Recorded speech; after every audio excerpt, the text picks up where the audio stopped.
Apostle, I have only 10,000. You don't need clothes. Go and buy materials. Make up your mind that there is no fake life. Don't fake what can be real. Invest in your mind. I have 10,000. I will not pretend. I know by faith I have everything in Christ, but I will use that 10,000 and buy data and sit down and begin to invest. Lord, I know that the food my mother did not eat in her youth, she will eat it before she sees you. Shalika parukatasia. You buy a notebook and you are writing, and heaven is supervising the things you're doing. Sooner or later, your current level will run away from you, and the new that you are embracing with your transformation will come to you. Can I tell you, success is not what you pursue. Success is what you attract by your becoming.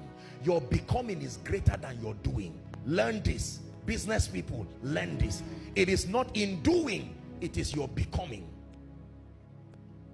The people that do know their God, they shall be, then they shall do. Our focus is on doing. What do I do to prosper? No, it's what do I become? You do from a standpoint of your becoming. Your mindset is greater than your activity. Please do not forget this. Stay and build yourself. Stay and work on yourself. Be strict on yourself. When you watch people who run the 100 meters dash, do you know they don't train them with 100 meters? Go and ask any coach. You can't train somebody to run on 100 meters with 100 meters.